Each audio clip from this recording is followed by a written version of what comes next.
Streaming. All right, hey everyone. Um, we have a very different setup this week, as I'm sure you've noticed. We are on YouTube instead of Twitch, which will be for now a pretty permanent change. Um, Definitely still, I always ask you guys pop in the chat and say hi. Let me know you can hear us and see us, especially since we have a different setup this time. But I'm super excited to have Giant Swan on this week. Um, I just want to get into like all of your crazy stuff, but I want to make sure this is running all right first. But Yeah. this is going to be a ton of fun. Let me know what you guys think too of switching over from Twitch to YouTube. I'm sure you all have YouTube accounts, so it shouldn't be too big of a deal to pop in um, this way. So we'll see. But anyways, thanks so much for coming on the show today, Giant Swan. What time is it for you in Australia, Melbourne? Well, thank you for having me first. I was so Yeah, stoked when you invited me to jump on because I've been watching for ages. So thank you. um, yeah, right now it's 2 p.m. in Melbourne, Australia. Weather's pretty good. It's kind of warm, but not too warm today. So yeah, it's Okay. quickly approaching summer um, soon. So yeah, everyone's getting a bit excited. So That's nice. It's nice that Australia it's 2 p.m. It's a 7-hour difference for me, but that's actually a lot better than some of the other time zones that I've been trying to like work with. Um, so it's not too bad, and it actually fits in perfectly with my normal streaming schedule. So I have to say that it that's worked out wonderful. perfectly for me. I cannot count how many crypto art meetings and podcasts and stuff that I've done that have me up at the most bizarre hours. Oh, So I'm sure. I'm I'm absolutely so sure. stoked to be walking around in the afternoon. My dog's confused. He's like, "You should be asleep." Yeah. No. Yeah. What kind of dog do you have? I have a Great Dane. His Oh, name's wow. Amsterdam. What's his Yeah, name? Amsterdam. Amsterdam. Oh, I like that. Yeah. He'll probably bash in at some point. So apologies in advance when he decides to interrupt. Okay, no worries. Awesome. So I guess I just want to kick off this stream by asking. I'm always curious of this when people aren't using. At least I don't think that Giant Swan. Giant is your first name and Swan is your last name. I'm curious where you got that name from. Well, Giant Swan is a name that I've used for about almost 12 years now. It started off as probably like a gaming alias that came from my time as a in my younger 20s, still working out where I fit in socially in the world. A big emo, um, enjoying all types of music, but one particular band called the Blood Brothers, Okay. a grindcore or whatever you call it. Um, they have this song called Giant Swan, and it's a 7 minute tour through hell. It's this epic, dramatic song, and it's bloody terrible. You can't tell people to listen to it. And when I tried to convince my friends that it like and this album, Young Machetes, is it's it's their masterpiece, but um, none of my friends liked it. And as someone that was involved in a community that was like, oh, we're different and we're finding ourselves and all that stuff, I found that I really valued something that they didn't. And then it was kind of this pivotal point where I learned, hang on, this is me, man. I love this, the energy that these guys put into this, and I don't care what my friends think. Mm, Uh, when you're a young person and you're maturing, you just like everyone has one of those moments where they really become them, or they make decisions that make they become part of your identity, and just the grandness, and it's a silly song that builds up over time, and I just adopted the name, and before I knew it, a lot of my friends just called me Swan. It's wow. normal. So I'd answered to it for a long time, and then by the time I made my path made it to art, it was a no-brainer that would be my artist name. That's really interesting. I haven't heard yet someone that, at least on this show, that's taken a name from a song that they've just really connected with and kind of stuck with it. And I guess your friends sort of, made fun of you a little bit for the name and then it just stuck with you, which I think is so cool. And having the confidence, I've talked about this a few times on my streams with artists, having the confidence to be able to do something even like adopting a name because you connect with it even though your friends think it's totally weird has so many parallels with having the confidence to create the type of art that you want to create even though everyone else might think it's totally bizarre and weird, and just going with it because that's like your gut instinct, that's what you feel like you connect with. So that's pretty cool, and I feel like probably parallels a lot with the art that you create. um, so that's awesome. Yeah, it totally is like, and it's probably why I've embraced it even more over time because I'm painfully aware of uh, just how like those decisions can really shape who you grow up to be at certain times in your life. Yeah, no, absolutely. What, so you, what age, I guess, did you start really creating art and taking that on as your passion? Or was it from a really young age? Uh, did you get started later on? Yeah, so I've I've grown up around artists my whole life. My mother's a painter, and like her whole family they're all painters or accomplished on a local scale in their chosen mediums. And I grew up in state parks, Hmm. so we would be the only house on a massive property full of nature and stuff. So um, grow like as a really young person, I was given a lot of opportunity to live outside of the box, um, and art was just normal for me. So coming through high school and stuff like that, it was always just something that it's just a part of daily life for me. And one of those things where you tell your talent, you're told that you're talented and oh you should be doing this, and it's true, I had a knack for it, but mostly because I did it so much. um, but I got out of high school, went to uni, I failed at uni. um, I I didn't complete it. I got a normal job. But all What? this time, I'm always like finding a way to be crafty. Mm-hmm. Like in my mid 20s, I was making props and cosplays just because I loved making them. Um, at one point, I got one of the first Surface Pros, and I was just drawing on that a lot through like a bit of a comic book phase. Mm-hmm.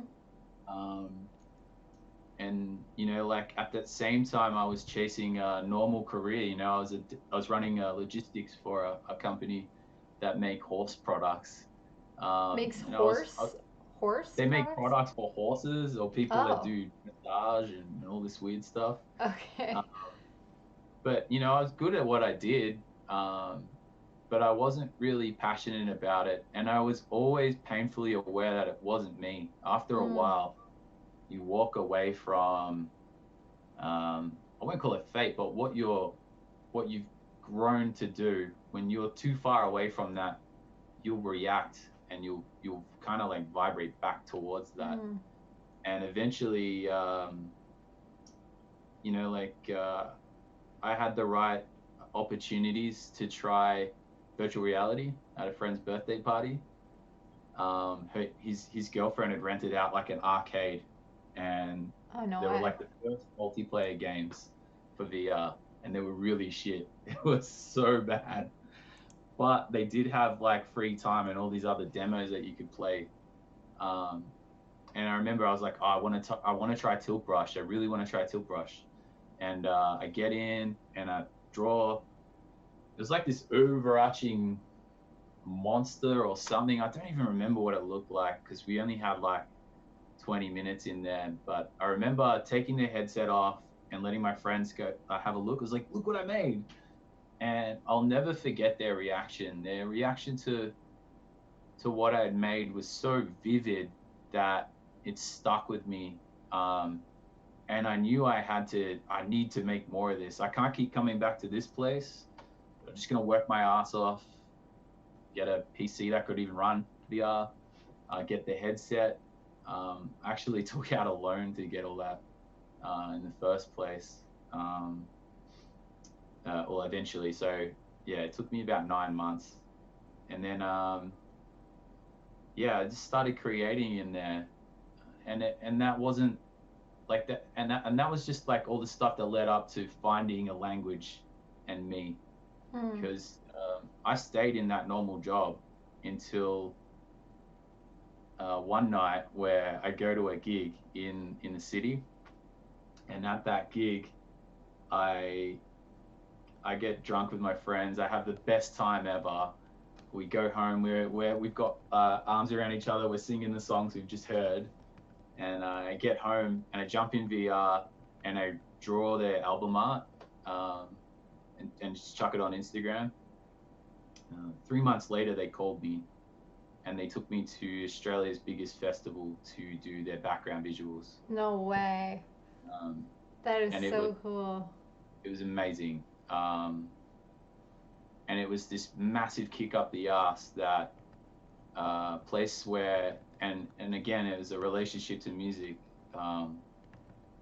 The medium that I draw so much from personally was, like they literally called me up and told me to do what I needed to do. So that opened the door, and then ever since then, man, I've been on the journey that, my artist journey kicked off, and that was about 3 years ago now.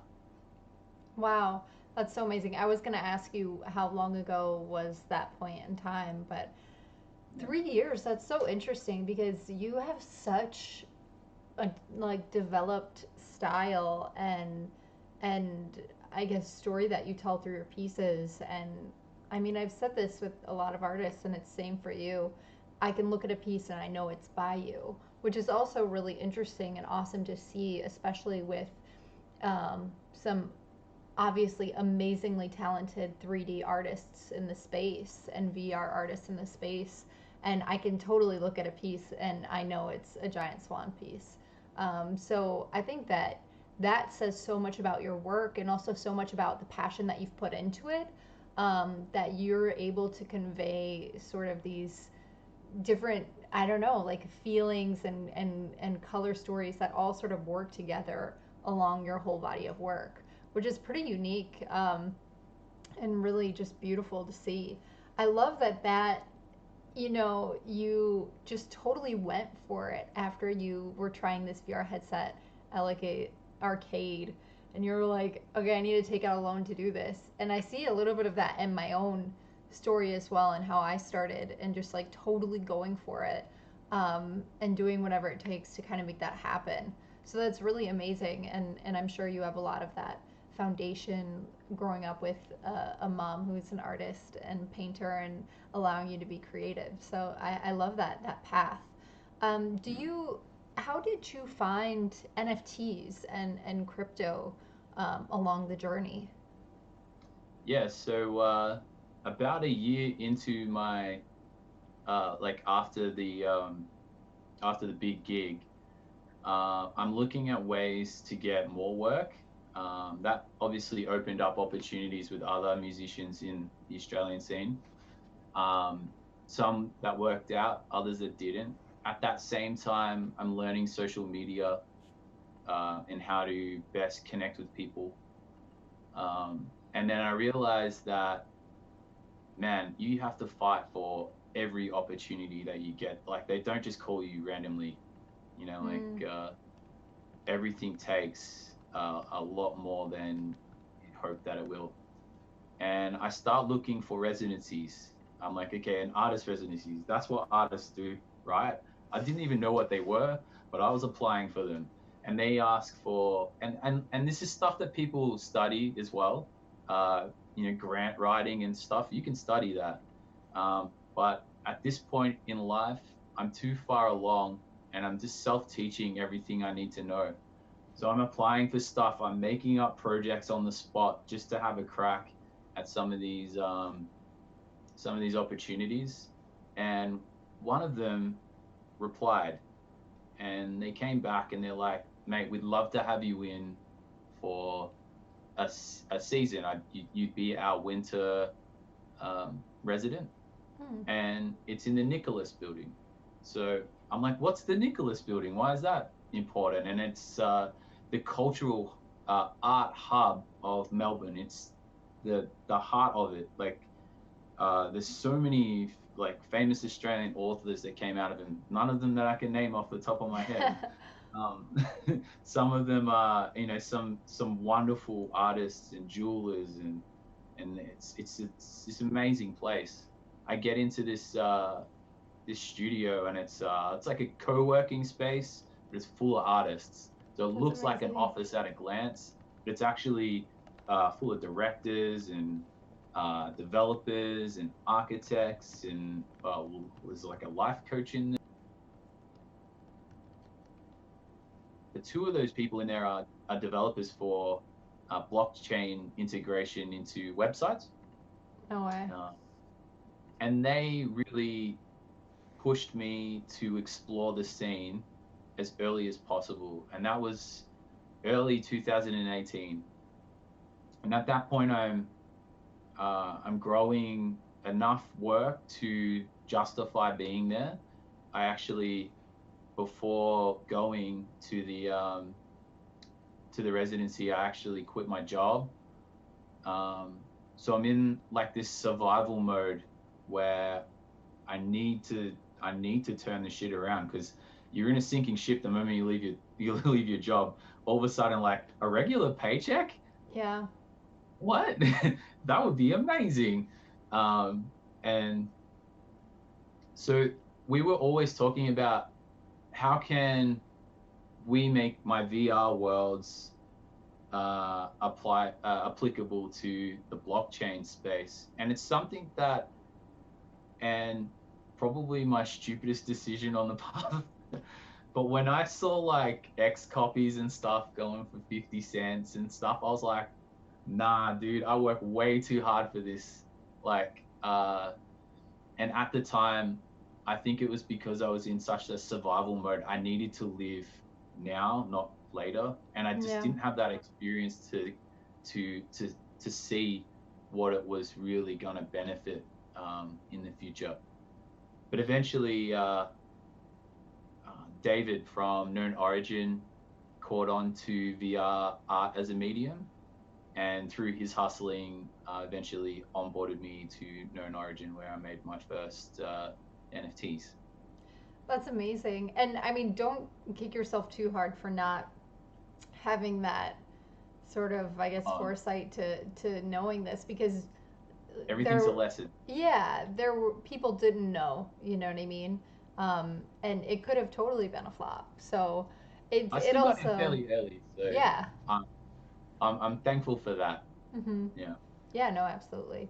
That's amazing. So did Known Origin, did they just, were they reaching out to you over Instagram, or how? I always find it interesting, like when Katie was telling me how Maker's Place sort of like courted her. I find it interesting on how the platforms do that sort of thing. I'd have to go back and look, because I had a Twitter account that I just didn't use. I Mm-hmm. Twitter's not my native thing. Over here in Australia, Twitter is exclusively for technology people, and that's about it. Okay. Socially, it's not a thing that we really use a lot, even though, I mean, like, there's still a community of Australians on Twitter. It's just not probably as standard as it is elsewhere. Mm. Um, so it just, I'm pretty sure he got in contact through me to me through there, but also probably Instagram. That's where I've been the most busy over the last few years, and that's probably where I'm most comfortable, Yeah. because mostly because I just understand it better. So That's yeah, yeah, no, that's I'm the opposite, and I absolutely hate Instagram and I like Twitter, but that's also because I only ever got social media once I started creating crypto art. So I didn't have it beforehand and like got used to it. And the crypto community is just on Twitter. So I Yeah. guess I learned to make that the natural way. That's really interesting. So after your first piece on known origin, what sort of just like kept the ball rolling for you after that? Yeah. Watching the scene, like the week that I tokenized on known origin was the same week that Trevor made that massive first sale of his. And I was like, guys, like I remember talking to everyone in the studio. I was like, need to get on this and just be in the room, just in case, because this is something that's happening clearly. Still not quite understanding it, and I wouldn't make a sale for another 3 weeks. And I kept tokenizing stuff. I was experimenting with new workflows to get my still renders going. Something that couldn't be further from VR art in its natural form, where it's art that you can walk around in. So my ball rolling was mostly me exploring and trying to grow to fit into the formats that NFT supported. And that would be image and GIFs. So I was really stubborn about not turning my videos into GIFs. Mm-hmm. It felt Because like you I didn't want had, to lose the quality. yeah, and I felt like the scenes that I was making and animating just had way more to offer than I could capture in a GIF. Unfortunately, and I don't regret it because I understand the platforms better now. But at the time, I ended up caving, and when I joined Super Rare, I tokenized a bunch of GIFs of worlds that I originally had video of, and I captured them um, into still GIFs. Um, yeah, yeah, the cool thing about it is like it kind of frames the time. Like that's what we had to do in that moment, and then later on we'd have 3D and MP4s and all that. So Yeah. it all works out in the end. But, Yeah, yeah. definitely. That's interesting that just seeing sort of like the community around having success was, a motivator to stay in it, which is, I mean, now we almost have like an It's a huge interesting magnet. dynamic now. What'd you say? It's a huge magnet. Oh yeah, like the magnet has gotten a lot bigger and it's attracting people in waves, which is so funny because I know I'll probably look back on this video and be like, that wasn't even a wave. That was like a tiny splash, and like there will be huge waves coming in. Mm. But it's interesting to see where the space, how the space grows, how fast, and honestly, I mean, we've always sort of known that it would probably be exponential, but just sort of like when is that kicking off start point? So it's interesting to see, and it's also nice to have a little bit of the background and history in the space to just appreciate certain things and like know where certain things came about, to also help other community members that are just coming in as well. Yeah. So I would love to chat about you specifically. I mean, if you want to show any of your art while we're talking about this, feel free. But you create really, really beautiful 3D, like VR art pieces. And they are just so immersive, and you're able to capture that within an image or video, which is really nice. But at the same time, I'd be interested in hearing either what you've seen that platforms are working on, or what you'd still like to see to be able to fully support something that you created, um, in the most ideal situation. So whether that's like being able to sell full like VR installations within worlds, or some sort of, I guess, what your most ideal way to create and tokenize your artwork would be. Yeah. There's like a romanticism about VR that our scene is enamored with, just like a lot of other industries are. Having VR art native to everybody's experience is a challenge that VR as a medium has had since day one. It's not just a crypto art issue. Um, the the cool thing about VR tools are is they blend into everything. You know, like you can say you recognize my work from images now, where 2 years ago I wouldn't have recognized it unless I was walking around it. Hmm. So the tool sets are made to blend into existing workflows, and being able to mold yourself to and your vision into those workflows means when I share a still with you, it's not any less than the experience I have when I create it. It's just different. Hmm. Um, and I think the VR world stuff is awesome and it's gonna be awesome, but I in the context of my art, the worlds I create, I want them to be personal experiences. Um, I want people to feel like they've had a dream when they go into my worlds eventually. So I'll be working towards personalized and uh, small experiences that can be experienced in those formats in an isolated way. And the NFT interactions, something I've been working on for months, but maybe they'll work as a ticket. Maybe there'll be Hmm. like a higher ownership uh, level. It's really easy to go, oh, wouldn't it be cool if you could buy a world and you're the only one that could see it? But it's not really viable as an artist to go, I made this art, but only Josie can look at it because she bought Right. it. Um, you like as this scene is growing, like we're talking about this little splash. Being an artist is about getting your art in front of as many people as possible. So, working away from exclusivity, but creating a collector experience is probably my priority. And collector experience is probably the most important thing, just in general, that I think platforms need to really pursue and quicker. Um, we live on Twitter Amen. we live on Twitter because the platforms want us to be spreading the noise. It doesn't really benefit the experience of artists and collectors. On Even the though actual platform. yeah, Yeah. exactly. Like it really frustrates me that if you're a new artist to crypto art and if you don't have a Twitter, um, man, if someone bids on your work and you're asleep, good luck. How are they Yeah. going to find you? How are you going to find them? You just don't know.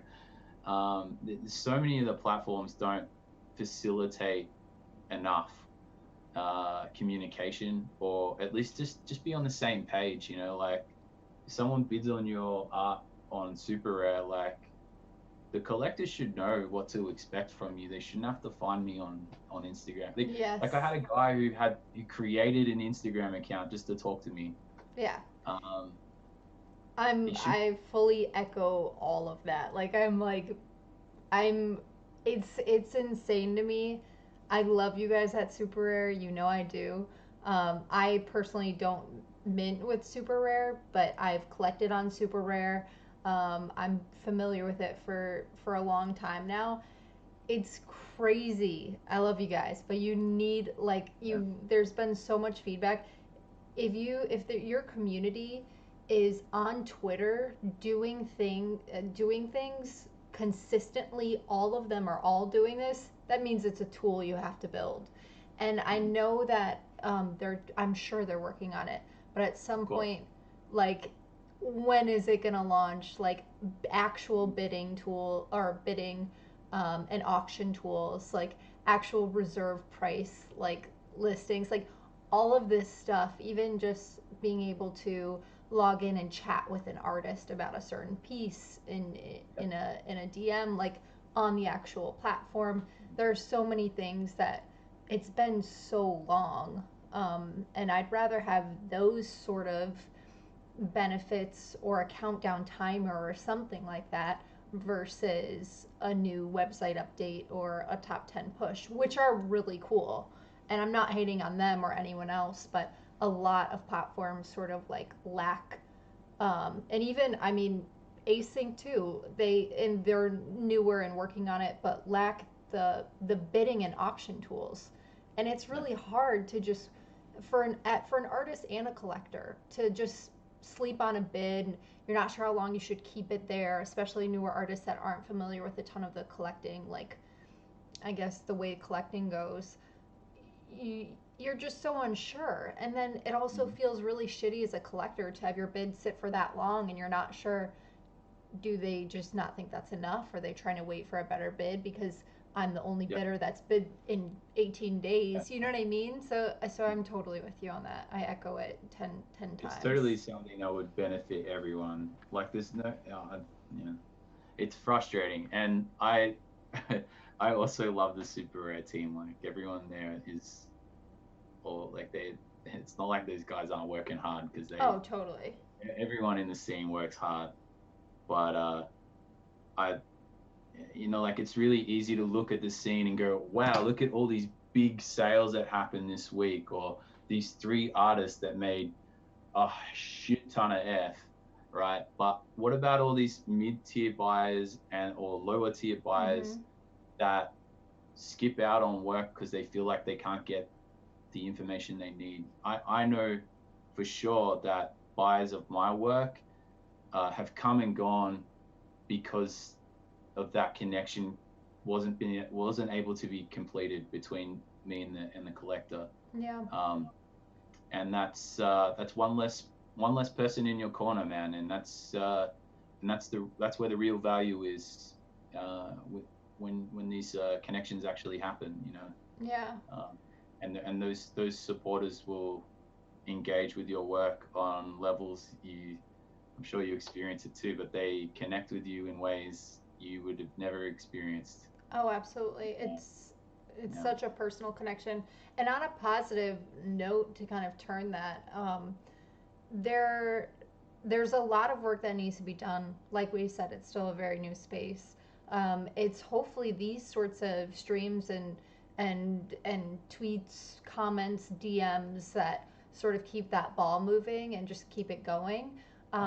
And there's there's a lot of room to grow. Everyone's doing amazing things. Super Rare's done yeah, so many amazing things from the crypto art space in general, and it's yeah. just space to keep growing.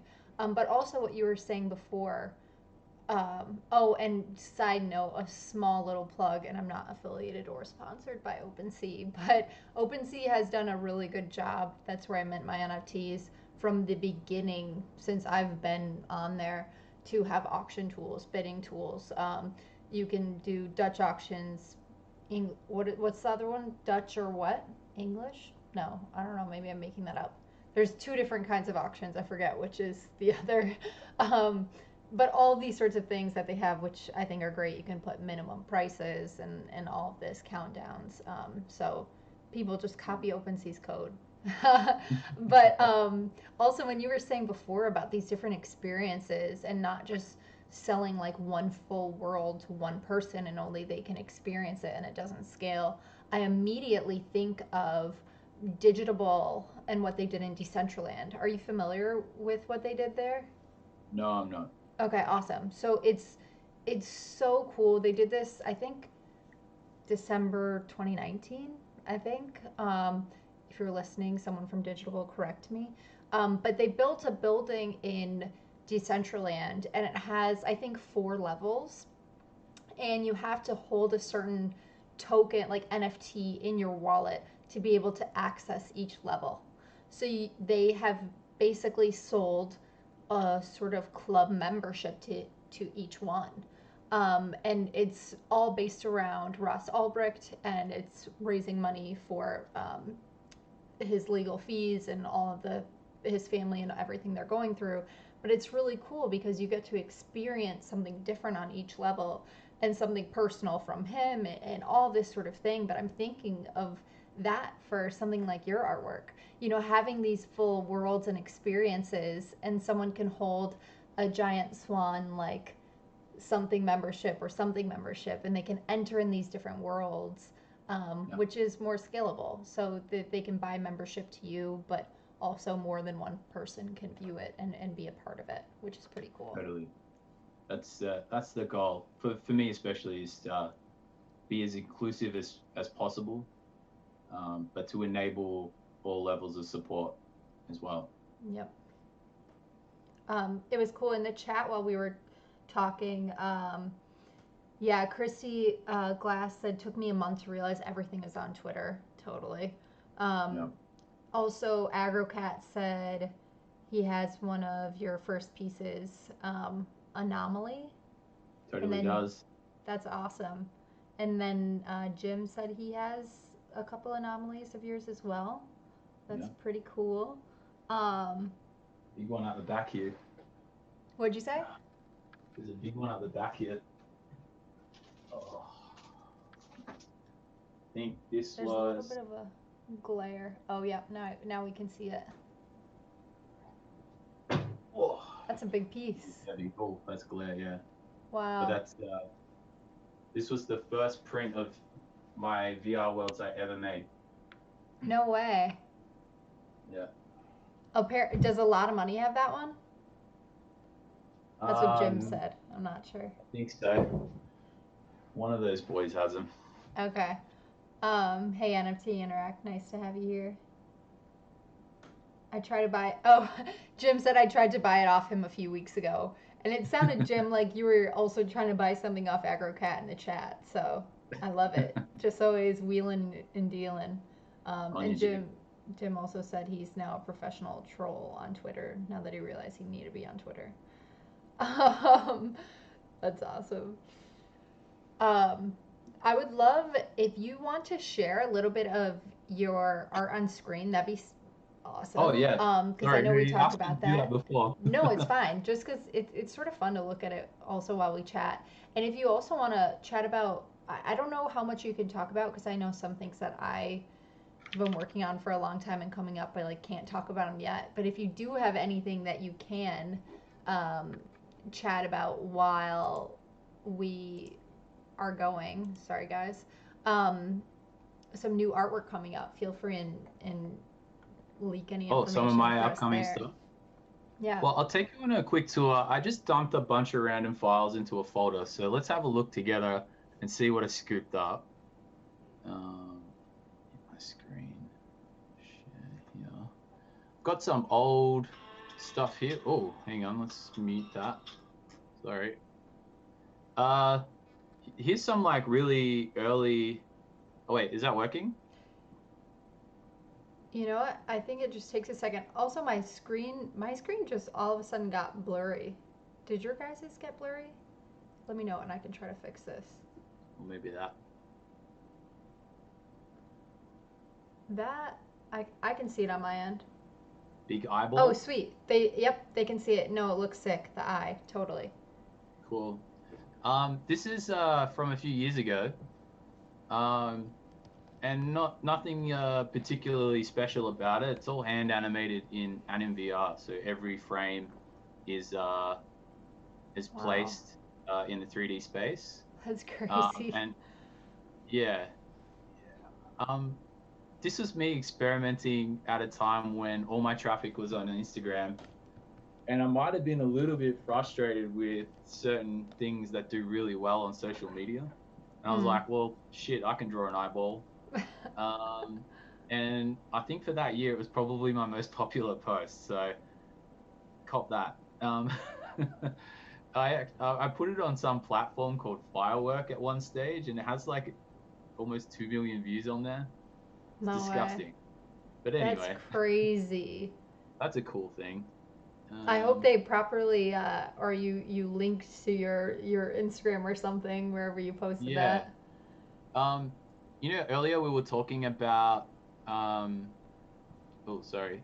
Yeah, earlier we were talking about how I got that the residency. Yep. That week, I was like, I'm gonna make this project where I'll draw my room that I'm in at home, and I'm gonna do like found footage webcam entries. Uh, so this was me kind of building out a space that looked like the room I was working in. So you can see there's like my computer, there's a desk with trestles that I just had heaps of shit on, a bookcase. I hadn't finished that side of the room. Look, there's still skateboards on the walls. Nothing That's really changed. cool. I know, I was Um, just gonna say. you can see I hang art everywhere as much as I can. I haven't in here too much, but we'll take you for the tour later. Um, so yeah, this was kind of fun. Um, I think I did this one. Oh, keeps going full screen. Sorry. So I did this, Whoa. and it was like I'm doing like, oh, I found a camera today in the thing. Oh, this is some. Oh, this is a. Oh my god. Oh, this is just a highlights thing. I'll show you the rest of that in a sec. But the next day, I got the call that I was going to be in the residency. Yeah. So the next entry of that found footage stuff was literally me walking and leaving. Oh my gosh, Um, that's so cool. and then we never went back to that project.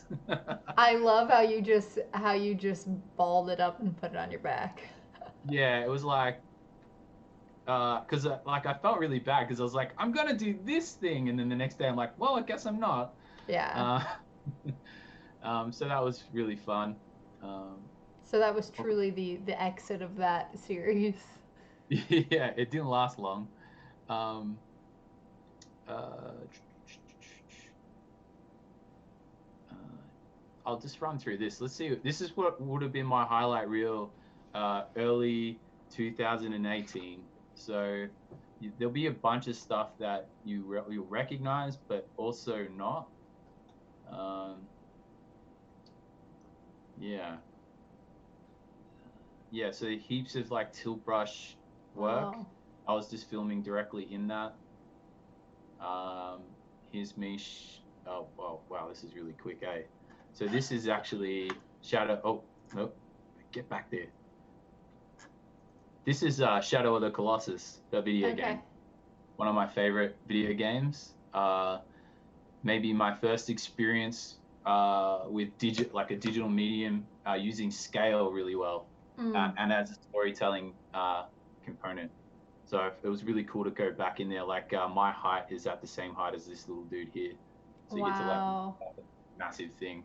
That's so Um, cool. but yeah, this is pretty old stuff. Um, don't know what that is. Oh, this was me mucking around. Oh, there we go again. Oh, oh, we'll see something more of These that go in a sec. fast. You have Yeah, a I Oh, don't that's a sit cool still, one. eh?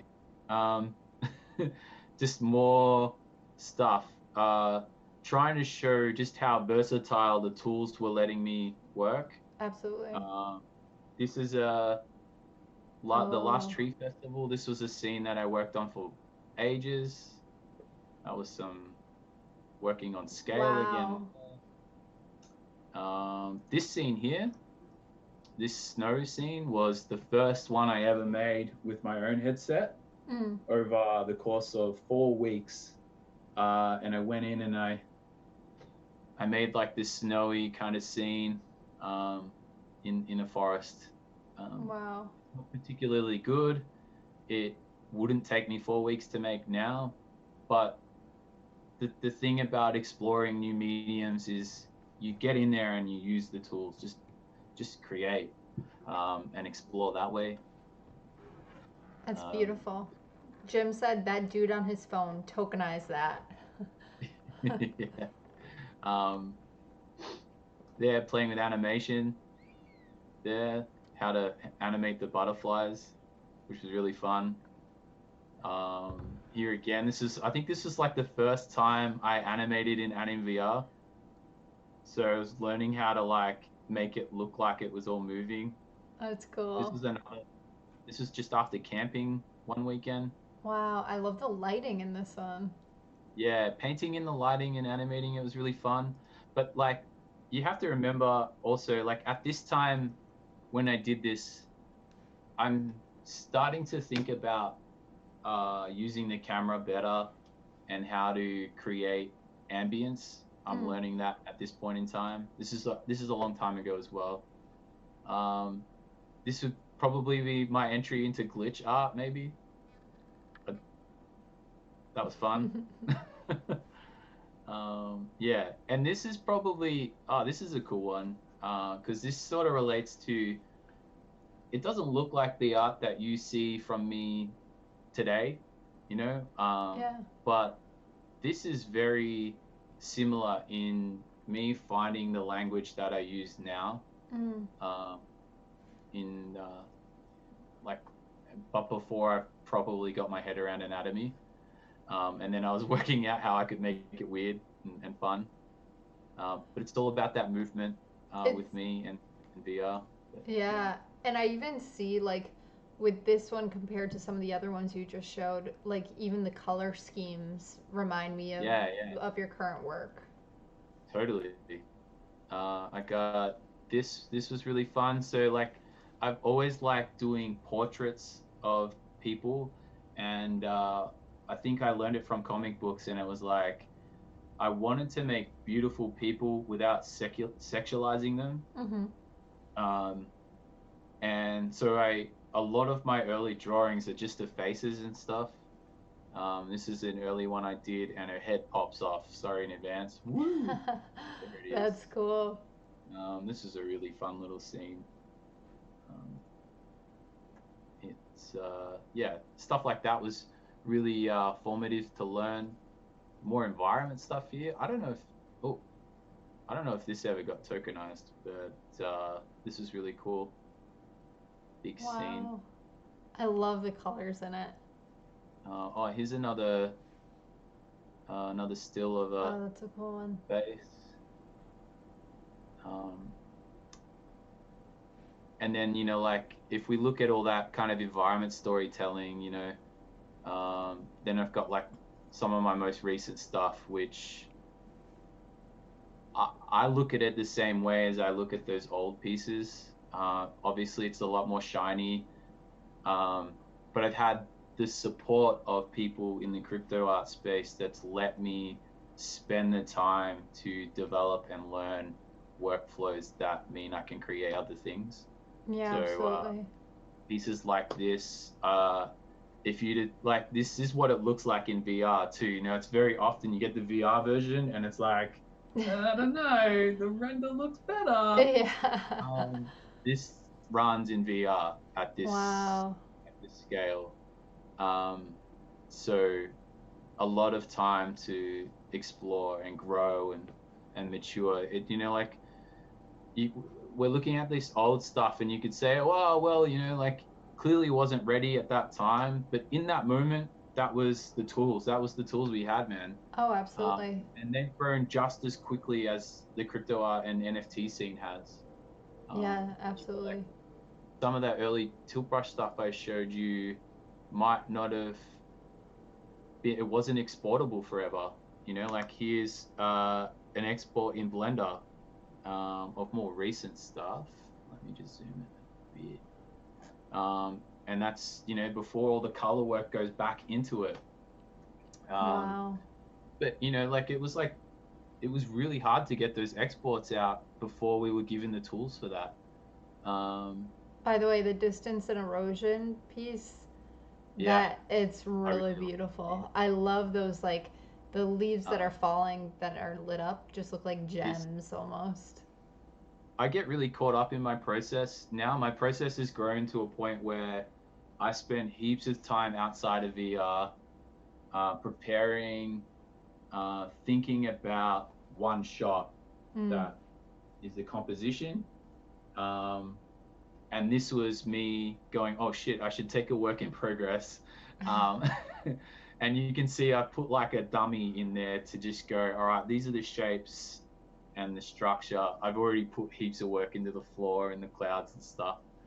But Wow. that's that piece as it was moving along. Yeah, I don't know if that helps. Yeah, no, Uh, absolutely. and then later the other figures would come in and I'd add these big chains that go off to the the person in the distance. The Nifty Gateway stuff was a pretty exciting way to share that coming together, and kind of show off. I know for collectors, it's a really different thing from me. I don't know if you've experienced it with your art, but it can be terrifying to bring something new to your audience because audience members have an expectation from you, and it's not always an expectation to be surprised. Sometimes surprise can work against you. So I was terrified of bringing this stuff to people, even though I knew it was good. But I'm glad that it still looks like my work. I'm lucky absolutely. we've got to a point there. Yeah, this is another work in progress where I was finding the shape for the ice in a piece called The Last Cold Clan. The really cool thing about this tool is there's no textures on it. It's modeled with all of the material data to create the sculpt, and then I've used that sculpt to create those shapes. I lost you there. Yeah, Sorry. yeah. Will No, you no, say no. that again?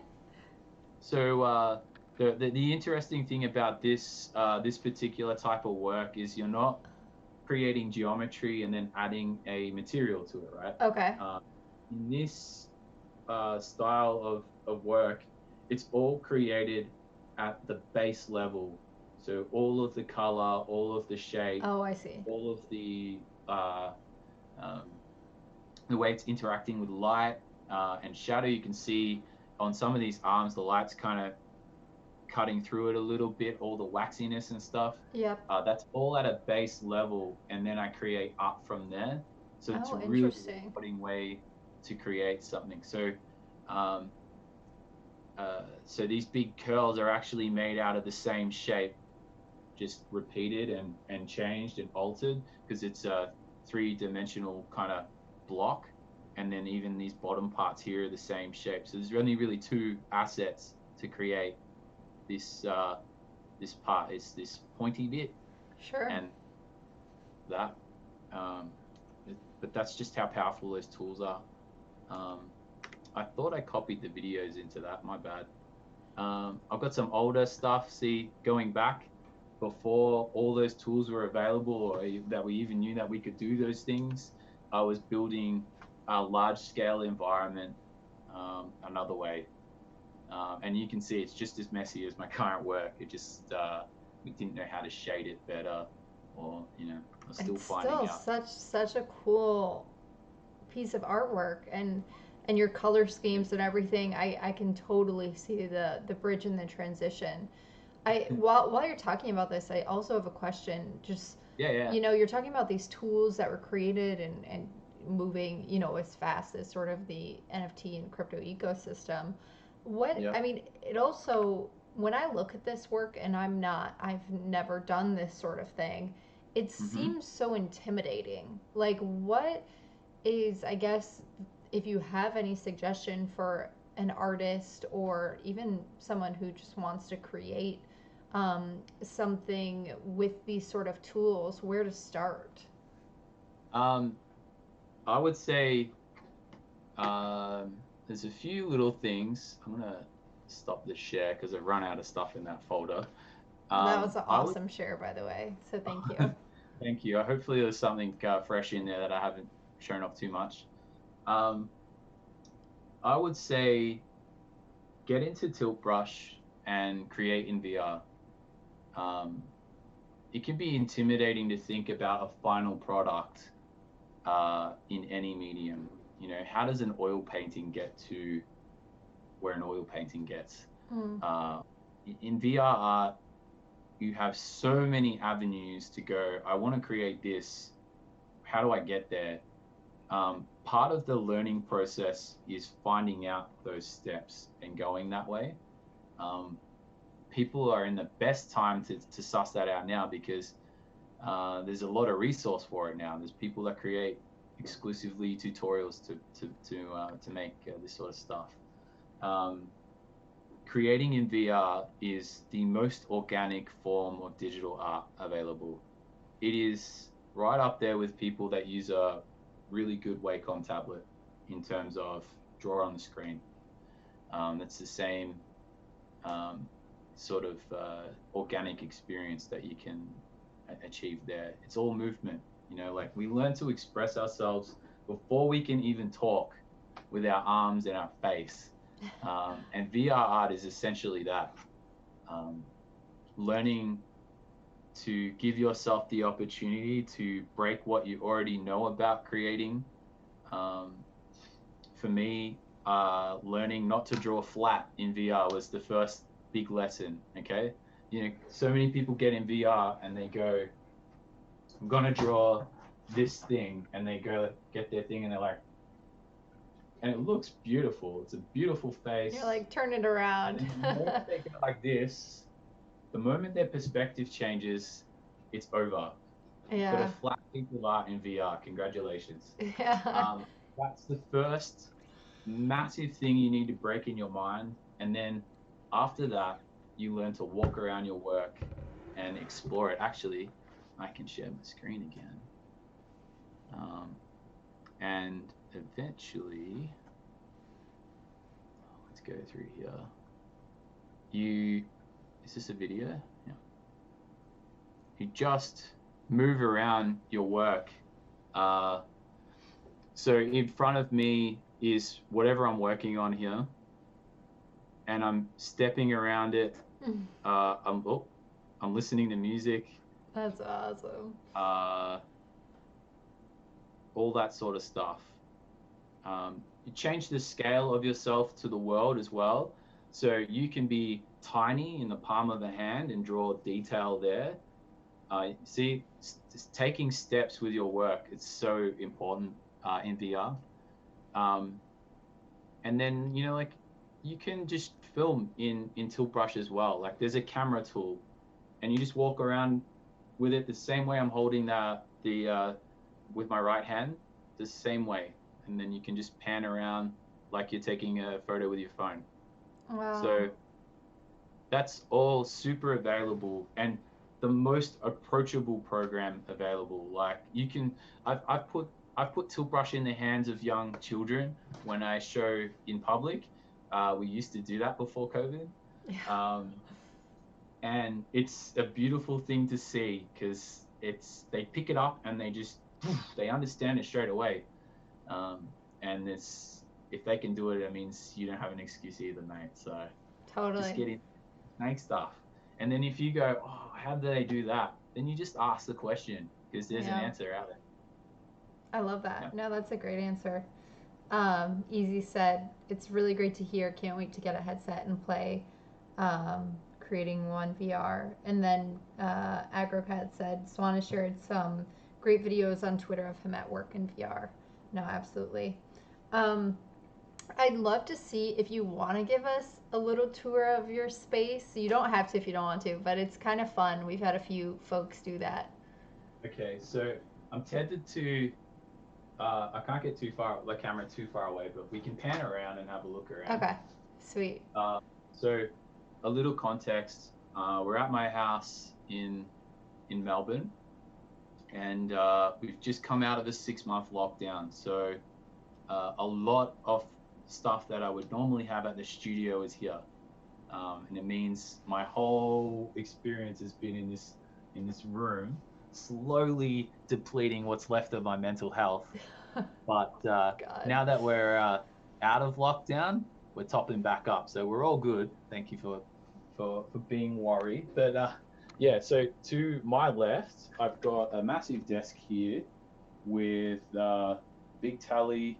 My PlayStation is there. There's a Quest here. I'm charging controller for my skateboard here. Nice. Got some books. Oh, sorry. I've got some books here, some artist books. This is Ashley Wood, which is pretty cool. All Very sorts cool. of stuff. Oh, nice. Ashley Wood's probably one of my favorite artists. We got a Kim Jong-ji book here, and it's just pages and pages of sketches. Wow. Oh, wait, I'm not even aiming. Sorry. No, we can see uh, it. so for me, and I know a lot of artists do as well, absorbing art that you love is super important, right? Like, um, you have to accept at some stage that not everything you make is original. You know, like it comes from somewhere, and being embracing artists that you love can really help you grow your own language. So I do that through book. Once I'm away from screens, I just feel like I absorb it better. On my other side here, I've got my PC. This is the air compressor for my airbrush. It shouldn't be on the floor. Um, this is my little tiny little workbench for printed works, which people will see a lot more from me in the next few months. That's awesome. Uh, the whole idea behind printed works isn't so that, oh, look at this cool thing that you have. It's actually a really important component to my work that I want to get to. Um, if I present to you, so these are some parts from my mind sculpture that didn't make the final piece, but you can see here lots of people and stuff. Or the focus is probably a bit off. Sorry, but yeah, like All intertwined. presenting work as a, hey, would you like to go there? Like I can go, hey, do you want to step inside that mess of people, Oh my and let's see God. what you're, with the perspective change, how are you going to feel about that space before and after, and then you have this then you have an experience that you can share with other people. I love um, that. I have my cleaning unit here. This is full of IPA, so it's basically pure alcohol, cleans everything. This is my e-skate helmet. That's a This very is cool my, helmet. yeah. um, it's good to have a full face. Those things are pretty dangerous. Yeah. Uh, this is my actual printer. It's tiny. I have a new one on the way. I can't wait. Uh, and it uses UV resin, so it Okay. uses LEDs to cure the resin. Um, Don't you need and a it's ton of ventilation with using resin? sorry. Don't you need a ton of ventilation when using Yeah. resin? Okay. Well, like I was saying about my mental health, no, no. Yeah. Uh, so, so behind the camera here, actually, I've got a massive window and a Oh, backyard. whoa. So, Beautiful. look, there's a dog bed out there, no dog. Um, actually, what? Why don't we bring him in? Oh Where yeah, are? that'd be awesome. Yeah, he'll be waiting right. You want him? Hey, What's mate. the Great Dane's name? I don't remember. Hey, Amsterdam. Here he comes. Oh yeah, Amsterdam. You said that. You gonna say hello? You gonna say hello? Hey, oh my gosh, he's huge. Holy Hmm. moly. Do Great Danes normally have coloring like that? He looks like a So Dalmatian. yeah, so when a Great Dane is like this, it's called Harlequin, and yeah, they come out spotty and they look like a big cow, don't you, mate? They look like a big cow. That Oh, big that is an stretch. awesome dog. How much does he weigh? He floats around 70 kilos. Hey, Wow. mate. Wait, 70 kilos? Someone do Yeah, that it's not too. conversion for me. I don't know. See I'm you a later. silly American.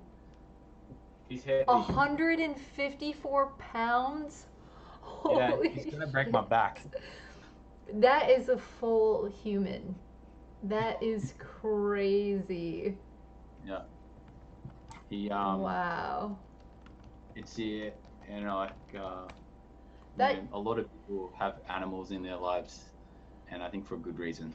Oh So yeah. Also that dog bed looks too small for Amsterdam. you'd I'm be sure surprised how like he can he like can curl compact, up. his legs go up, and I don't know how to explain it. And then if he's ever laying with you, suddenly he takes up like a whole room. Oh It's yeah. He's just beautiful. don't get a Great Dane. They're stupid. Um, I never thought I'd have to teach a dog not to put his head on a stove, but Oh there you go. gosh. Yeah, it's so silly. Well, they say dogs are smarter than cats, but my cats want to explore every single inch of my apartment, which Yeah. means the only place that they haven't gotten in so far are the refrigerator and the stove, like the oven. So I Yeah. literally have to block them from jumping in the oven when I'm taking a pizza out. So I guess they're on the same wavelength as Amsterdam. Oh man. Yeah, and slobber everywhere. Oh, Yeah, oh, I can imagine. I've never cleaned walls so much in my life either. Oh my Um, gosh. but yeah, like Um, that. That's most of my stuff. I've got some. I'm a Star Wars nerd, so I got Star Wars stuff in here. yeah, that was a cool one. It's Got a funny, lot of print. your headset, your helmet, and your Star Wars things kind of all have the same vibe. Like you have Yeah, white well, ones and they look I mean, really like, cool. go back to my prop making time days. I learned all of my construction skills from modelers. Mm. So um, I go back and I love the way that they made like the original Millennium Falcon and stuff like that. So those color palettes on my actual headset were a no-brainer for me. Oh yeah. Yeah. Um, Also, while we were chatting, GT Swell asked, "Hey, Mr. Swan, other than yourself, who's the raddest person in Melbourne?" The raddest. Well, I think he knows who he is, Mr. Yeah. GT Well himself. Probably the coolest dude I know Oh yeah. in Collingwood. All right. Yeah. All right. Well, there you Where, have it. yeah. I I love. just saw him yesterday. Oh no So, way. yeah. That's So awesome. GT actually runs a print store called Milk Bar. Uh huh. I followed it Uh, recently on Instagram. yeah. He actually printed this for me. Oh no Uh, way. my current super rare piece. Uh, That's so a moment cool. without my bullshit. So yeah, GT is a master of what he does. I had the pleasure of meeting them doing a festival at the start of this year, Mhm. um, where they were printing my work in a store. Like they made an actual milk bar store at the festival, and they were there 24/7 printing and making shirts and stuff. So um, yeah, really feel really lucky to know people like GT. That's so cool. GT has been showing up on these streams. I think ever since was it ever since Metageist came on GT? And it's been super great to have you on here. It sounds like you need to come on behind the art pretty soon.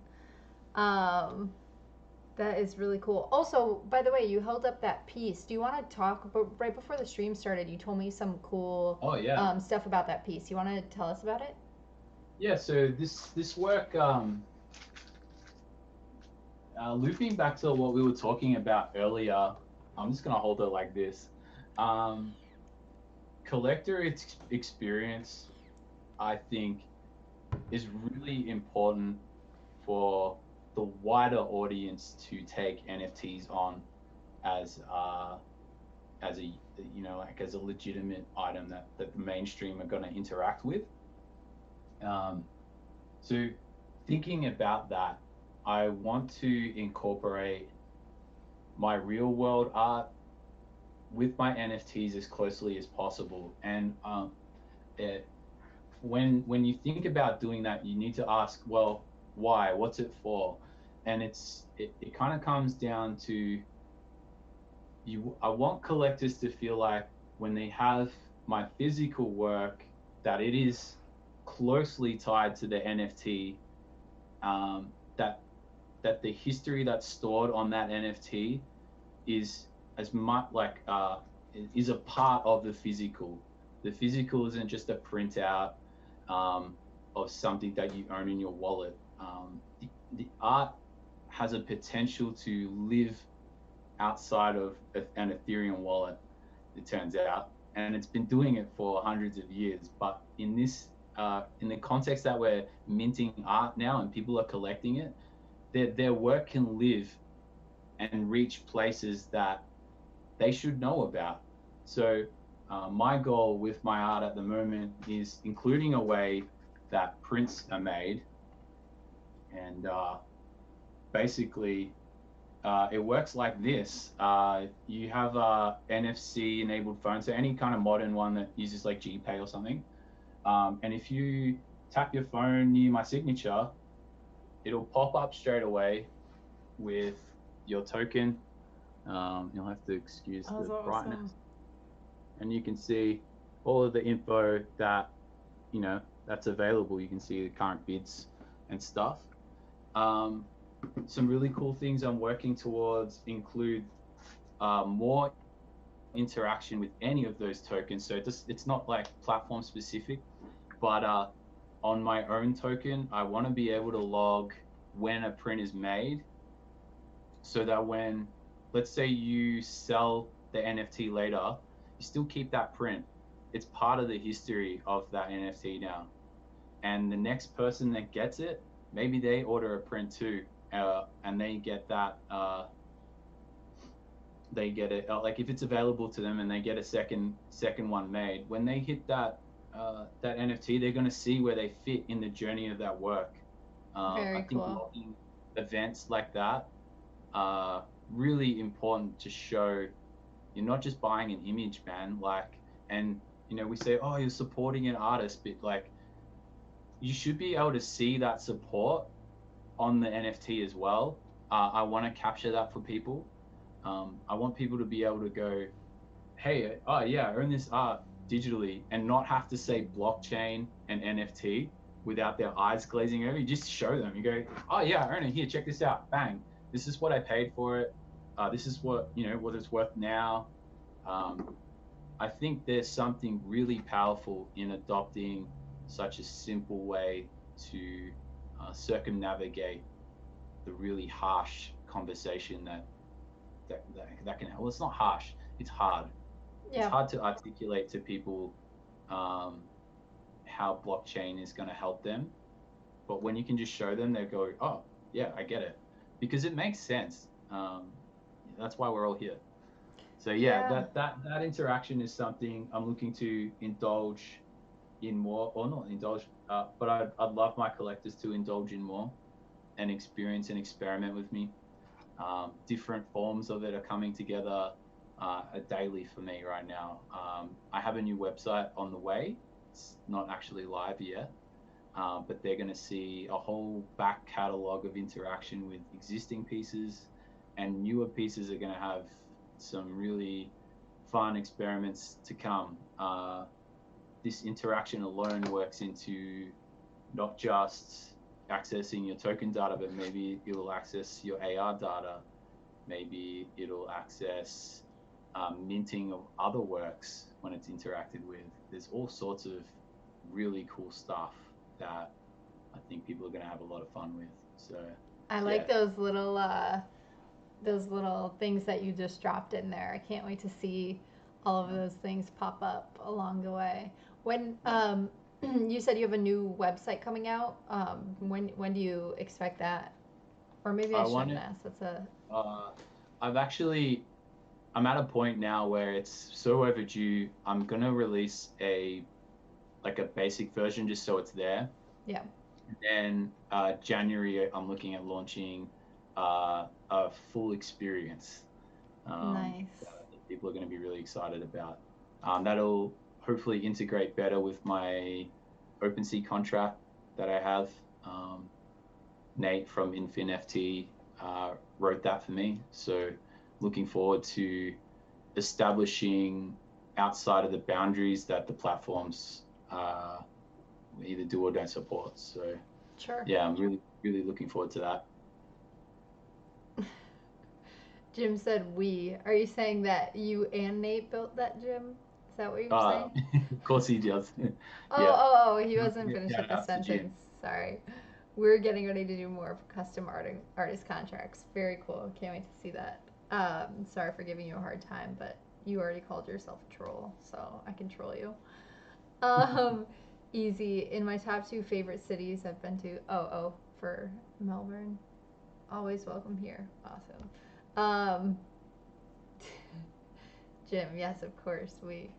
Um, that's really awesome to see. And I love that I mean, we work at the intersection of art and tech, and just to continue to find these little things that, like you said, do so much for your collector and also give you that connection point, and also like have this weird sort of thing like you're not just forgetting about the past art pieces that you've done.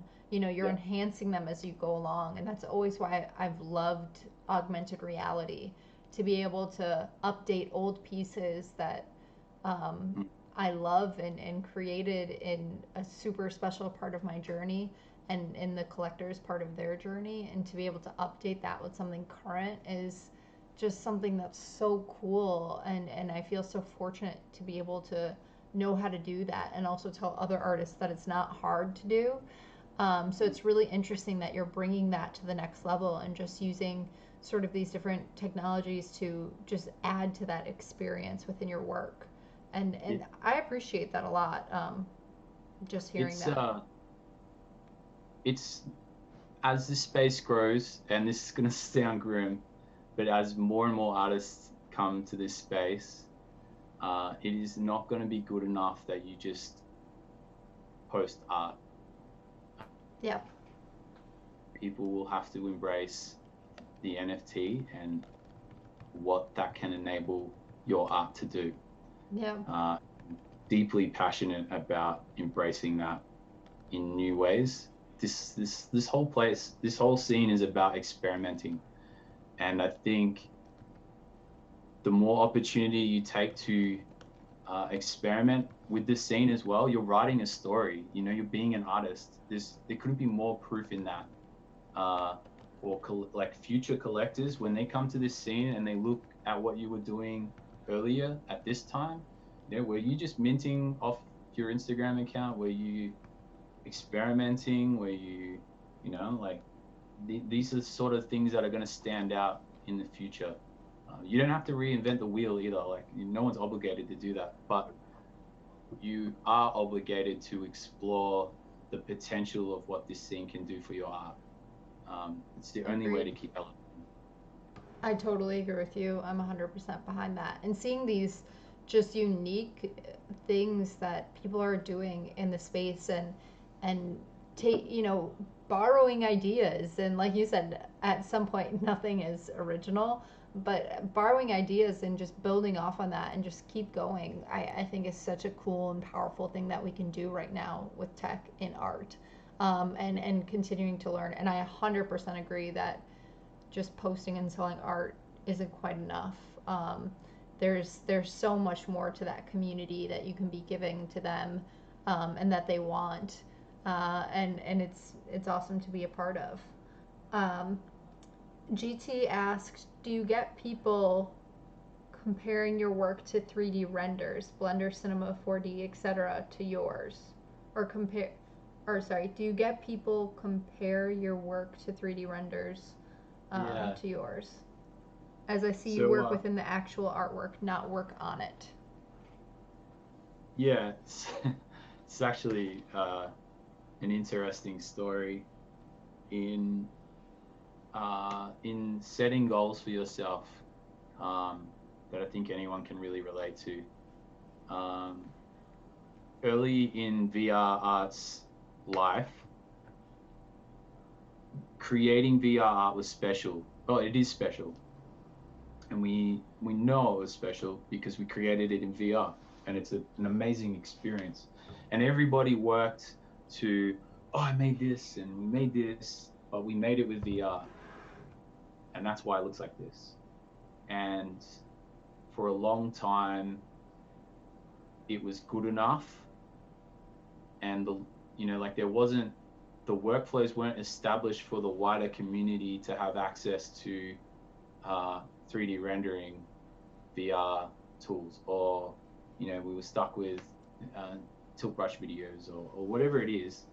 Um, and for a long time, and probably as I was entering the crypto art scene, I was determined to create art that didn't have VR art as an excuse. Um, I didn't want it to be a crutch. It's such a weird thing because I say I'm a VR artist, right? But don't call my art VR. But Mm, it's like you can't win, and it's just me with this drive to create art that's just good, not because it's in VR.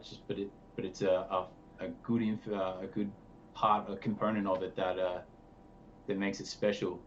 And now like I feel like I've ascended to that. I've achieved that goal to a point now that every, well, actually not every now and then, because it's pretty common now that I get feedback comparing me to traditional 3D artists now, which is great. You did it, mate. But my goodness, I haven't educated people enough on the things I'm doing to create my work now. And it's lumped in with people that are working, different established workflows. And there's nothing wrong with the outcomes. If the outcomes are the same, good on you. But, you know, we're talking about how important an artist's journey and the art's journey and where it comes from. I realize I've really let myself down not embracing the VR component of my work's creation enough.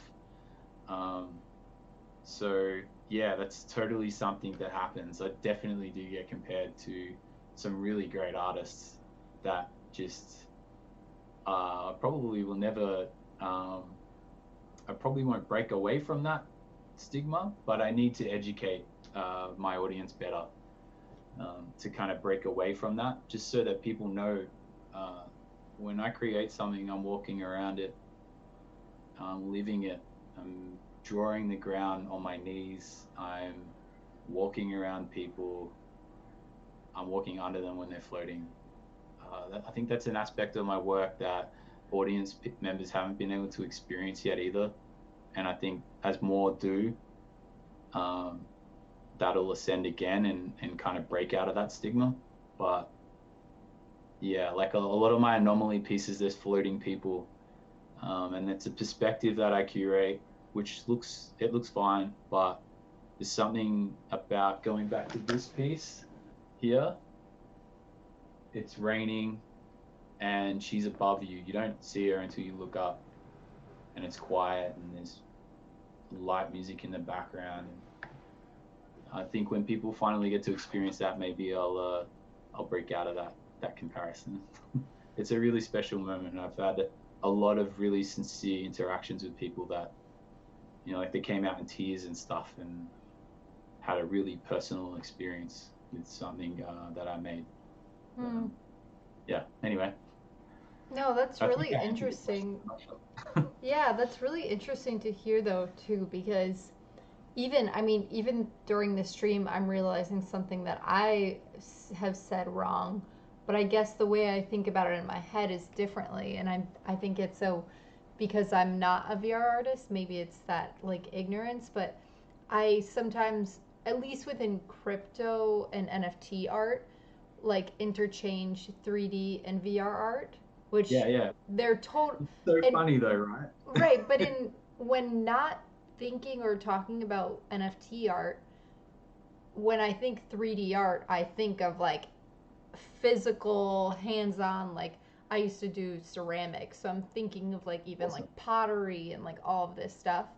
But when Mhm. I'm talking about NFT art and all of these things that are just 99% of them start digitally, I'm thinking that saying art, like NFT art, isn't enough. That like I was using 3D as an explainer to say that you're actually creating the art in 3 dimensions, like all around it, when Mm. really VR art is totally a better way to explain it. So that's even education that I need to have with it It's too. language that everybody's learning. Like Yeah. VR means so many things to different people. Crypto art means so many things to other people. It's Right. part of the growth of both scenes really, and then also what you're teaching your audience. Your audience are absorbing what you teach them, and sometimes you can mess it up. So Yeah, you good got to. to know. Thanks for teaching me that because I will be more conscious and aware of that for sure because it definitely just as you're explaining that story, it does make a big difference and it you have to be careful like using not the proper words for things because it can Yep. confuse people as well. So, thank you for that little lesson. You're welcome. Thank you for asking. Yeah. If you guys have questions in the chat, feel free and pop them in. I know you guys have been doing that here and there, which is awesome. but definitely ask more questions. I'm gonna start asking you a couple questions before, but then I do these fun little closing questions that are kind of weird, but um, Blame kind of on me. fun at the same time. Um, but let me give me 1 second. Sorry. All right. See ya. Hey guys, welcome to the Giant Swan show behind the art. Got Josie Bellini here. She's been on the show before, all episodes of the show. Oh, sorry, I was taking over. My bad. um, my cats when they were going crazy unplugged my other computer, so I just wanted to make sure it survived for the rest of the stream. Um, Classic. yes, they were also trying to knock down my green screen before we went live. Giant Swan saw one of my cats. She was just like perched on the back of this chair and like on my shoulder, just like, "Hey, what are we doing today?" They've been crazy today. They're crazy every day. But okay, cool. Oh, also, I want to ask if there are any before I do some of these fun questions. Yep. Um, any things that we need to be aware of and of new stuff coming up or certain dates or any launches, or if there's just the best places, Twitter, Instagram, just to keep track of all that stuff for you. Yeah, so currently I have a super rare piece up for that's still available at the moment.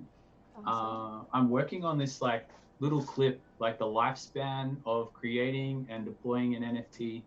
Um, just at this moment, I thought it would be really fun to kind of create a video that kind of just explores a few of the little things that artists might be putting into their work that people might not see. You know, like for instance, I filmed myself carrying this on a skateboard from the city to here. It's about 10 kilometers away. Um, just like little things, you know, like the logistics of getting a piece of work together. Um, I thought it'd be really fun. So look out for that on my Twitter. I've got some really big projects on in December that I'm not allowed to talk about, but it's gonna blow your minds. I can't wait. So just stay tuned. It's gonna be cool. This That is the sounds thing. awesome. On my end, there's always something exciting going on because I refuse to work on boring shit. Yeah, Just always going up. I love that. I love that. Um, thank you, Ronan the Collector. Ronan is giving me. He knows I'm a silly American and can't convert kilometers to miles. So thank you so much. um, every time that you have a drop, he feels like his mind is blown. Absolutely. That's also, by the way, cool that you're doing videos like that because I always think to myself, I mean, I'm not good at making videos and I would never be able to do it, but it would be so cool. I mean, I have like a massive archival printer and to show how I print and pack and like ship every single item that's ordered would be really cool to do, but I just can't. So it's awesome Well, that you're sort of we were just talking bringing about that. how you can miseducate your audience. Yeah. So when you identify something like that, it's really important to act on it. So um, don't relent. You're the only person that'll ever do it for your art, like every time. So Yeah, that's yeah. true. All right, I'm gonna ask some of these questions and let's see. Oh, Agrocat asked if you've ever worked with Artivive. I have an account, but I don't believe in deploying my art and paying for it on someone else's platform. I don't. I'd rather have it self-contained as an experience for my art. Totally fair. I would love to It see totally that. works and it's cool. Um, all right, sweet. A skill that you wish you had. A skill that I wish I had. Mm-hmm. Oh my goodness, I wish I was good at Twitter. I just I'm clearly up to tell a story, and like I've talked with you all day today. Um, but when I get to Twitter, I feel like I don't have anything to add to the conversation, and I don't want to Huh. provoke a conversation all the time either. So I I I go back into my shell and I go, well, I just let my art talk for me. Mm. and you know, it doesn't. You have to. I have to break that habit. I have to. That's a skill I need to develop. Yeah, that's fair. And someone once told me really early on when I started creating art for this space, and I sort of had the same feeling of it's crypto art. I'm putting my meaning and passion and journey into it. Like people, it sort of speaks for itself. And then Hmm. someone told me, everyone is an idiot. You have to tell them what to see. You have to tell them what you created. And that Yeah. sort of like, I'm not calling everyone an idiot, but it is Yeah. sort of interesting when I heard that. It changed my perspective for sure. Yeah. And that You it's know, not wide always net. meant for that. It's Yeah, got more fish with a bigger net. exactly. Um, if, uh, oh yeah, your favorite animal. My favorite animal. Mm-hmm. All right, so there's this is bird that's native to Australia, Okay. and it's named. It's called the lyrebird, and it's called a lyrebird because it's a liar. There you Oh. go. But what's it lying about? Lyrebirds will mimic the sounds of other birds that it hears in its area, Oh, but not interesting. just that.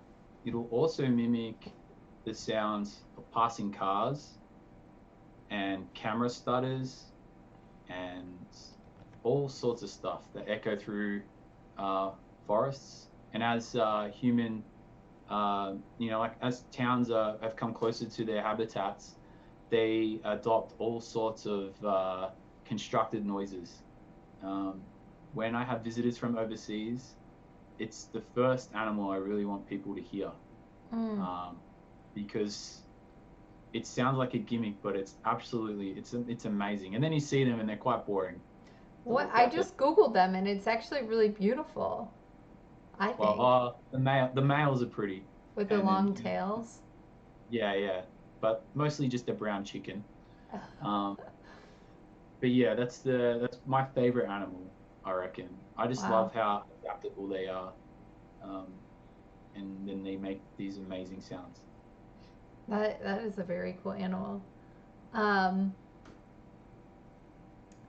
if you had to only watch one movie for the rest of your life, what would it be? I'm one of these people that watches movies and I fall in love with them, and they're the best movie ever. So all of my favorite movies are always kind of recent. Um, One movie that will always put me in a good mood is a Taika Waititi movie called Hunt for the Wilder People, and it's about a young New Zealand youth who's placed in a home with a dysfunctional family of some sort, and the mother passes away, and he's left with this other guy, a vagabond, and they go on this adventure in the bush, and they end up on the run from the cops because someone thinks that this vagabond has abducted the kid, and they go on this amazing journey together, um, and it's just it always puts me in a good mood, man. I love that movie. And you said that is a recent one? Yeah, yeah, it's fairly recent. It came out maybe 2017, maybe 16. Okay. Okay, cool. Um, but yeah, it's got Taika Waititi's very distinguishable directing style. So if you like his other movies, like Thor Ragnarok or something like that, you'd love that movie. So can you say the name of it again? His name is Taika Waititi, and his movie is called The Hunt for the Wilder People. Cool. Um, Easy just wanted to hear the name of it again in the chat. Yeah, you're right. Um, the your favorite place on Earth, near or far?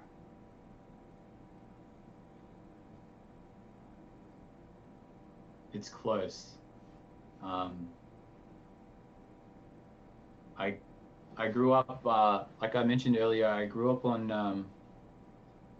a state park, and with that privilege, I had access to parts of that park that uh, um, it's closed off from the public so that the native vegetation can consistently just persist and grow. And it's managed in a way that relates to how the original Aboriginals would have looked after it. So they do regular burning and stuff through there, um, and the right consultation and stuff. There's a part of forest in there I remember as a young person just getting lost in all the time and taking friends there and yeah. Do All you feel sorts of like you stuff. ever use those memories to create current artwork? Always. That's awesome. All of my art has personal links to it. But also I push to bring them into a greater world that's outside of me for others to live in as well. But they're always a big component of me in everything. That's beautiful. Thank Do you find that you in the descriptions do you describe any of those personal connections with them in them, or do you keep them as little I do. pieces for yourself? Um, I'm not a writer. I'm not If you've either. ever seen me in Discord or on Twitter, I can't get through a sentence without stuffing it up.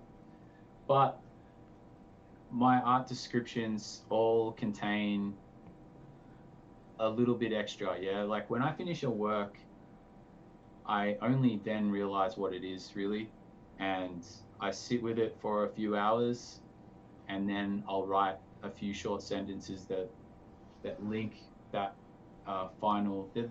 They're the garnish on top of of the cake for me. Yeah. Um, and sometimes I will deliberately link them to other pieces of work through the words alone, and sometimes they'll just directly link to a certain event for me. But something or we probably haven't talked about a lot today, but my art's intended to be yours, not mine. So there's a balance in I just want to give you a set of colors and shapes, and you can tell me what it is, but you can tell yourself or others. So it's a really important component to add to that, I think. That's interesting. Agrocat just said, I think his art descriptions are very powerful, poetic, and can be very sad. So I think it's interesting what other people take from what you put in a work and how they connect with it and what they pull from it. I think is really a special experience, and It really it's is. almost you say what you need to say about it, but then you do in some way leave that connection up to that person, and you let them feel what they want to feel from it, which I think is really special, and that's sort of like the point of art, in my opinion. Yeah. Um, so that's Yeah. a great The, answer. the reaction from people uh, is it sets a chain reaction off back to an artist when they see it, Hmm. because you don't always get to see those reactions, and then when you find out about them or they write you a letter or something, it's amazing to Yeah. to see the life of the art take on in someone else's space, Oh, and absolutely. and and to just to reflect on AgroCat's comment about sometimes the sadder um, component to the writing, it's intentional as well. Um, Sometimes I'll go out of my way to make something exclusively beautiful, and I want to challenge that as well. So I always want to challenge a comfort or an idea, to give people that room to decide what something is. Yeah, exactly what you just said. Ronan had said, which is interesting because I feel like the actual art itself always has this air of lightness to it. It's an interesting dynamic. So exactly what It's you're like hoping for. seeing someone from afar like this, and then as you get closer, you're like, "Hang on a minute, I don't want to hug this ugly face." That's what it's No, like.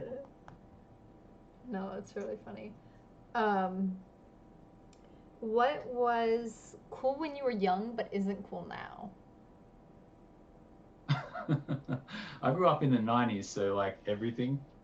Yeah. Um, something that what? Oh man, that's really hard for me to answer because I still dress like I'm 20. Um, uh, something really uncool now. Scooters. Yeah. Scooters. Oh, Yeah, scooters, scooters are. man. When I was young, I had a Razor scooter and I thought I was a badass. But now I see them and I'm Scooters like, are this is coming my, back. yeah, Scooter. well, they All right. get stuck and they're all wrong. Yeah, You that's know, fair. Jim will tell you, get on an e-board, mate. That's fair. So do Might you be have healing. what are those? What are those called? Do you have a boosted board? Is that what you Yeah, yeah. with the Well, that's remote? what's similar to what I have here. Maybe a bit cooler. That's my main one here. This Is big it called bastard. a? Is that what it's called? A boosted board? That's a brand of board. Yeah. Oh, So okay, this is okay, an evolve. This is an evolve one. okay. I've been Yeah. on one once and I really hurt myself. Oh, It I'm was sorry. bad. I couldn't figure out.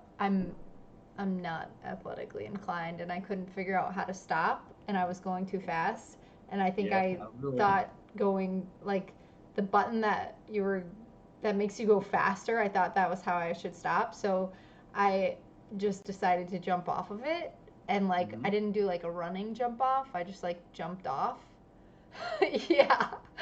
They got, I mean, I had a Legit. helmet. Yeah, no, I had a helmet on and I had like a jean jacket on, thank God, but I like tore up my hands so Yeah, bad. it sucks.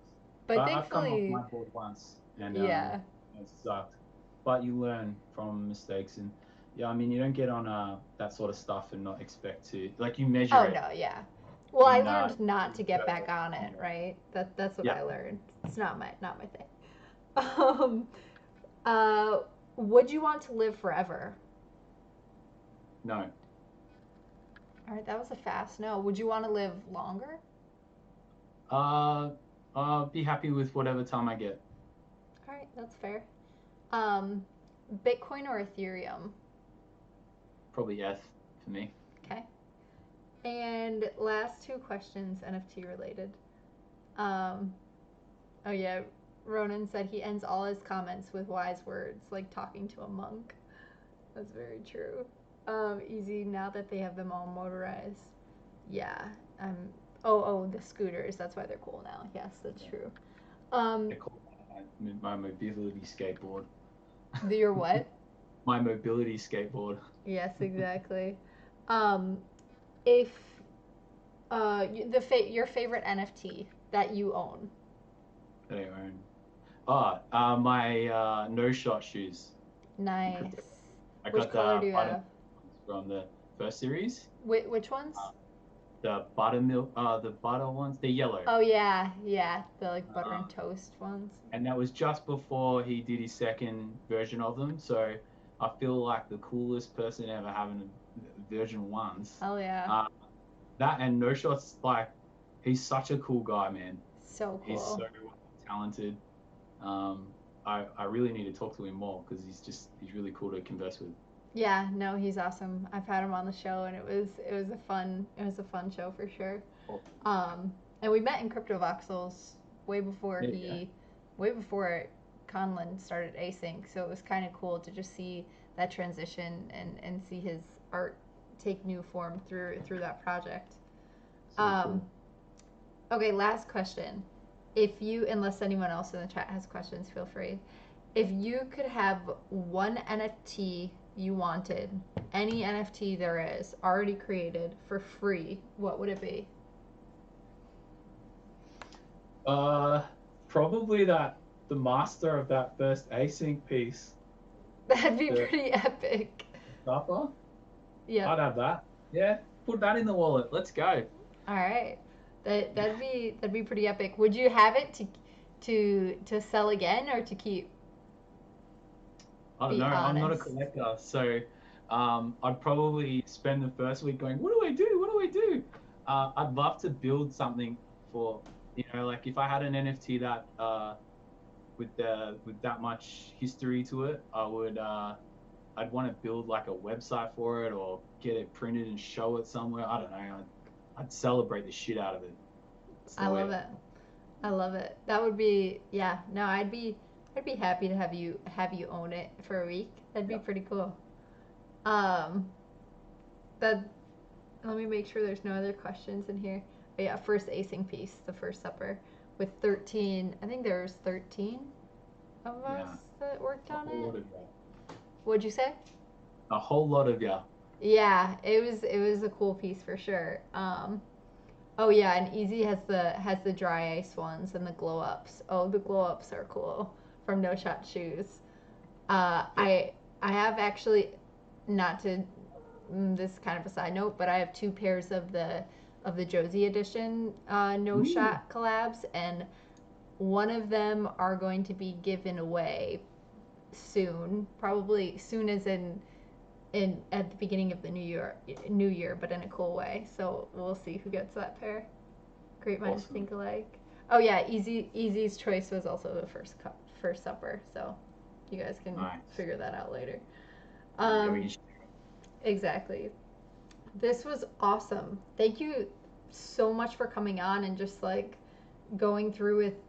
I mean, you answered all these questions in like such a, I don't know the right word because I'm not a writer and I'm terrible at putting words to things, but in a really just beautiful and elegant way.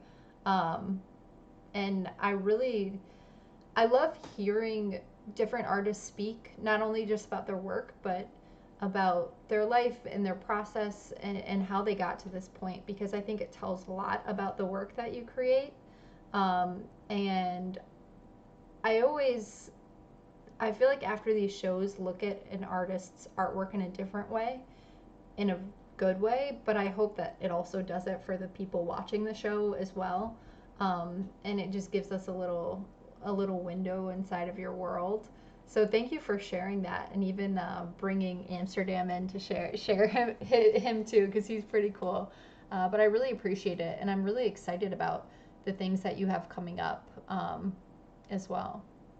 Thank you. I really appreciate the opportunity to just have a conversation and then in this sort of format where other people can, participate and watch or just the fact that that conversation exists is really important. Like a lot of crypto artists are working just like us. We're in our rooms, we're at our studio, whatever it is, but we're not with a whole team of people. And I think those conversations don't always manifest in social media all the time. So it's really cool to really have the opportunity to dig into it with you. I Yeah. really appreciate it. Yeah, no, thank you. Um, Normally at the end of this, I'd say, oh, it'll be on Twitch, and then it'll be on YouTube later. But we did it directly on YouTube, which is sick. Yeah.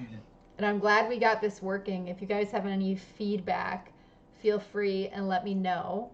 Um, Easy said he can't wait to get a Giant Swan piece. Love it. Yeah, I have a collab, but I need to get a solo Oh Giant Swan yeah. piece You for have sure.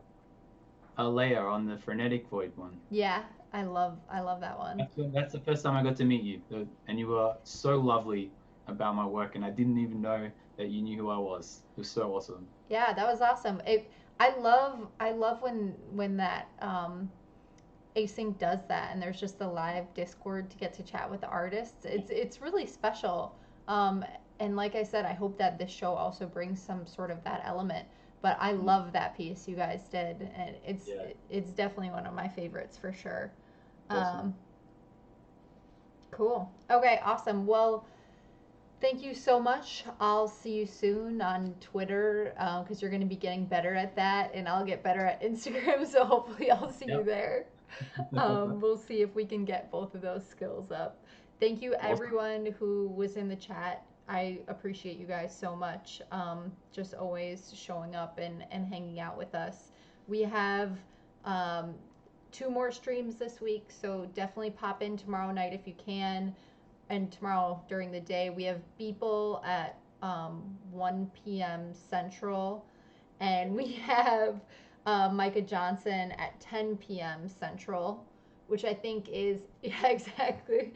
I think is 11 p.m. Yep, 11 p.m. Eastern, because we're going to be live during the last hour of his auction. And the prices are already insane for his piece, so I don't know if there's going to be a crazy bidding war, but if there is, it might be the most epic bidding war to date. So definitely tune in for both of those shows tomorrow. And you guys have seen the lineup. We have a lot coming up for the rest of this month in December. So hope to see you there. Thank you so much for tuning in. And thank you so much, Giant Swan. We'll see you next time. See you guys.